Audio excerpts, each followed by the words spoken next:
Hello, air gunners.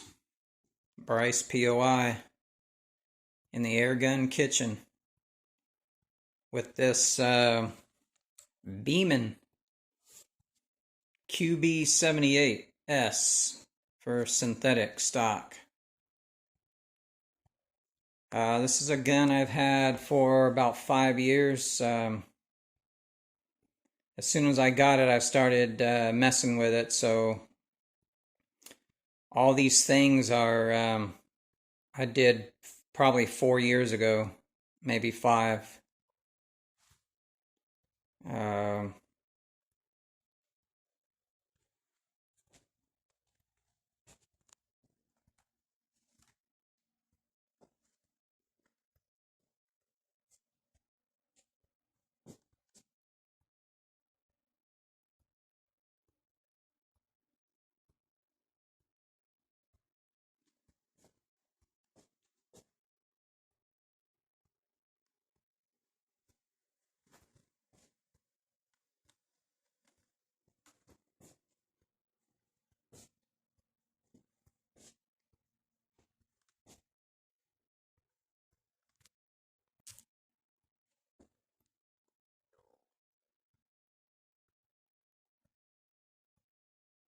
Sporting the Tatsu.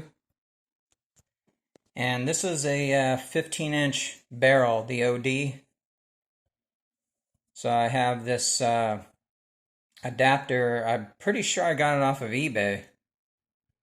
Um, Slips right on and then secures with a grub screw or two.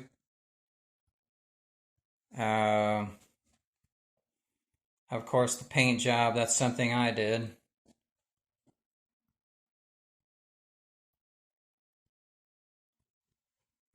It's the lighter green in the camo kit. You know, when you buy the, I believe it's Krylon, the camo paint.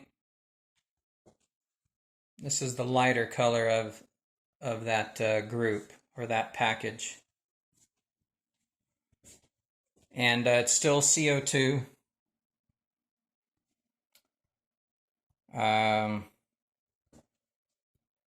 Okay, the valve is opened up all the way due to the way this gun operates. The tube is pressurized, so the valve is kind of just sitting inside the tube there. So there's no reason why not to open it up. So the valve's, the cage around the valve is just almost non-existent. It's just a lot of holes drilled in it. I have the Archer, the Stephen Archer power probe, which increases the FPS by 50, 75, something like that. You can see it in there, that little pin pusher type bolt probe.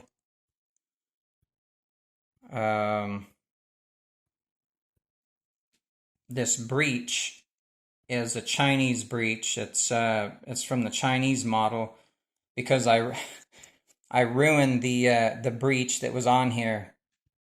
I was doing some work to it, and I believe I put too big of a hole in it, maybe for the transfer port. So it was cheap enough to just get one of these for $30 at the time. So it's not the original breech, but I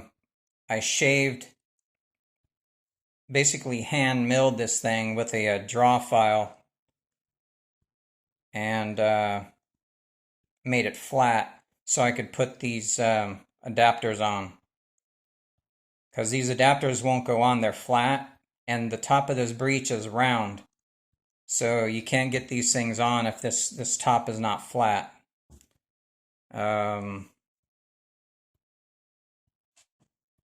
So I guess I just imposed my will on it and said this thing is going on here, so I'm gonna fix the breech. That's basically what I did. Beeman trigger,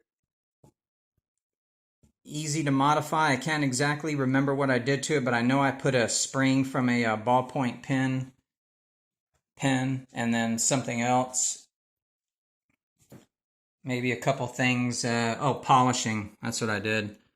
I polished even the blade is chrome. It was black, but it's a chrome blade now. Or at least it looks chrome in the light. Of course, it came with the pick rail on there. I also did another mod to it, heavy hammer spring, and I also drilled the air relief here. So it's people that are into QB78s, they'll know these things. They right here from where my fingernail is, not my finger, but the nail, right here at the end of the tube, it's 75 millimeters forward. And for right-handers, this is going to be probably about the 2 o'clock position if you're looking at it from the rear. And the hole is a 6 millimeter. So 75 millimeters out to center, and then drill a 6 millimeter hole there. And that's for relieving once your air is finished, or at least down to where your pellets are not traveling at the speed you want, and you want to put new cartridges in. What you do is you push this with a screwdriver forward. You tilt it, and the screwdriver forces it to release the air in the tank, in the tube. So that allows you to take the cap off and then change your cartridges. So that's a little trick there that people do with these QB78s. Like I said, the transfer port is I believe a stock one, but I drilled it, opened it up as much as I could without causing a disaster, I guess. The barrel I cut at 16.5 inches. I can't remember what it was at the beginning. I know it was over 21 probably. Long barrel on these. It was a little too long for me. I don't like it winging around like that and banging things with it, so I decided to shorten it up. We got 2 cartridges here. There's some kind of funky stuff about this gun that if you're getting one, you should know about. When you use the two of them, well, you're going to have to use 2 of them anyway. Even if you just have one new one, you still got to put 2 in. So you put this nose in first. So nose in, and then this one ass in.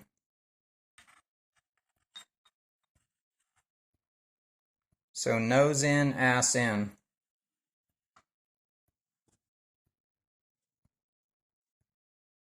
And I don't have my O-ring on here. I was letting it return back to normal size. Stand by.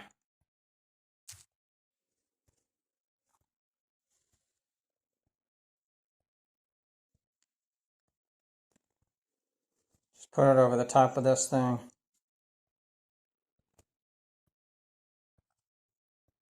Put it in place.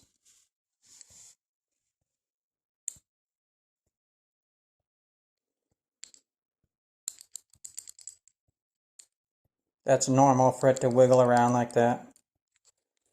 Just put a little silicone grease on this thing. See, the little pin is in there, the puncture pin. When you tighten it down, it pushes all of them together. And there's a pin, there's another pin down inside the, inside the receiver area there. Okay, your cartridges are in.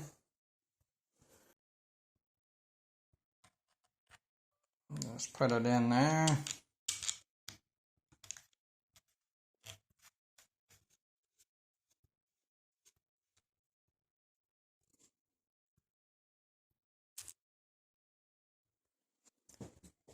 Okay, now we're going to tighten this cap. The resistance is already there, so we're going to keep cranking it.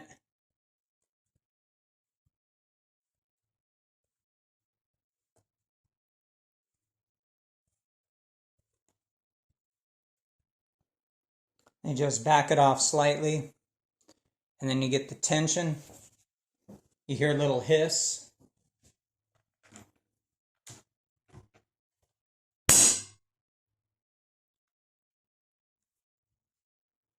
And there we go. Got the tube filled with air.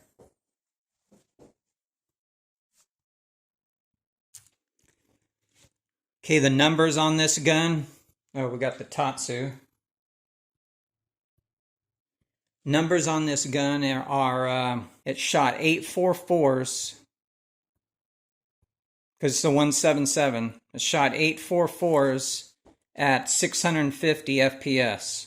So that's pretty good for what you're going to do with this gun. So, but the thing is, it's never been accurate. You either win or lose the barrel lottery. Well, I lost this one.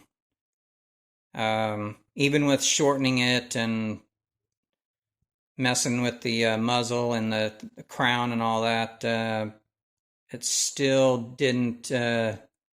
Basically, the results were exactly the same as the stock length barrel. So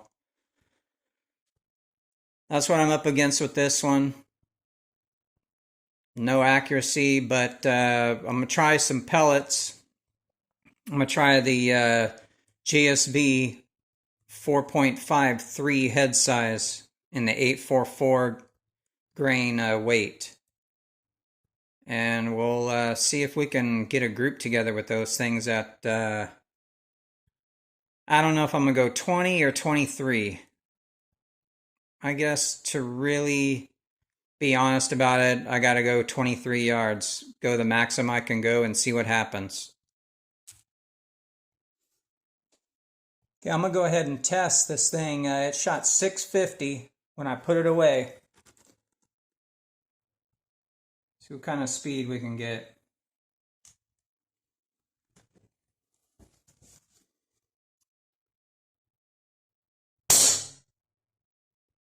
Okay. 702. Okay, we'll try one more for good measure.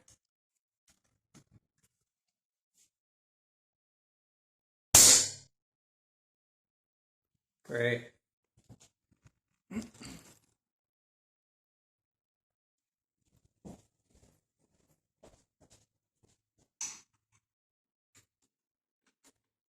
Loosen it up, raise it a little bit.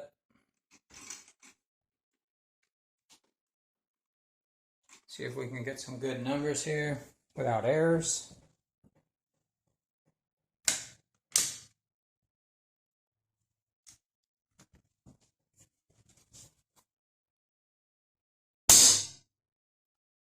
$6.95.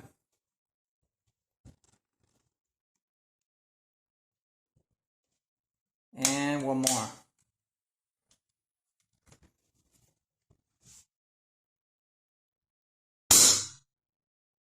$6.81. Okay. Not loving that.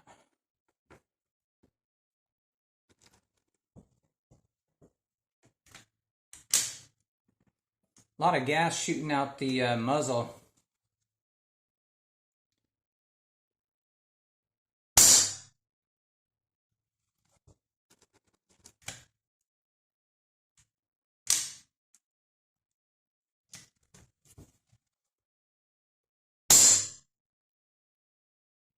Okay, maybe we got a stabilizer right there. Somewhere around high 660, 670. All right, we'll just call it that.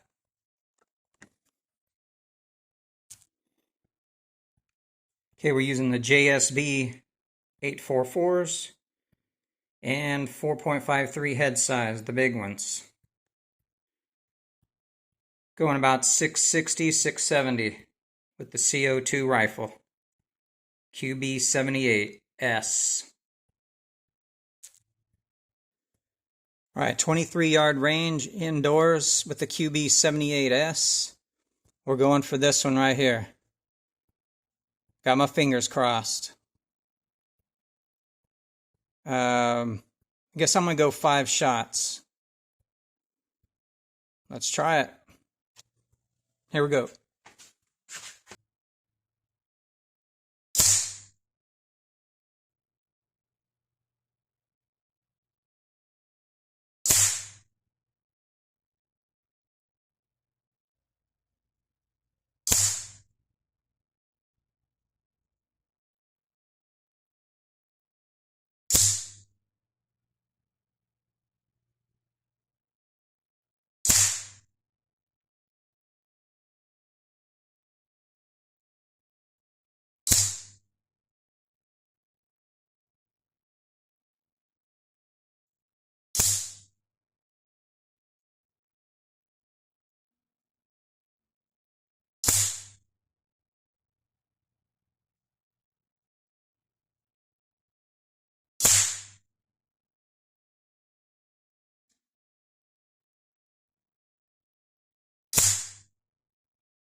All right, group 1, group 2.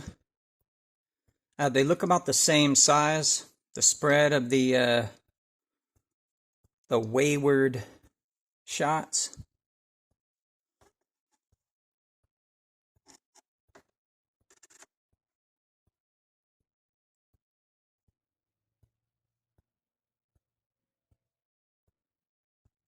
All right, 0.7.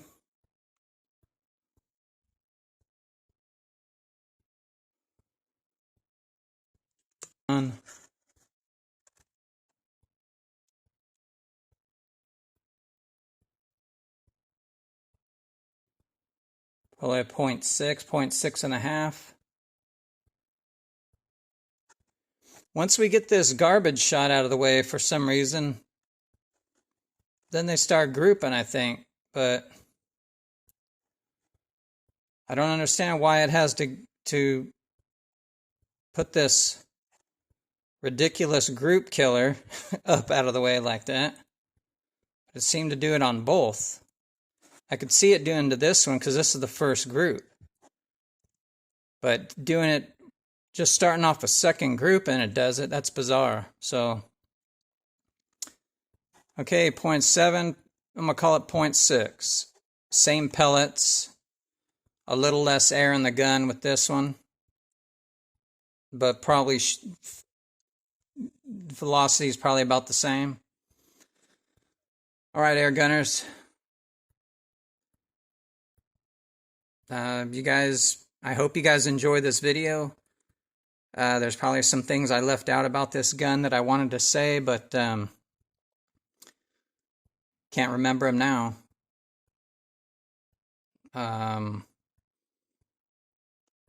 Again, I hope you guys enjoyed this video with this new old gun.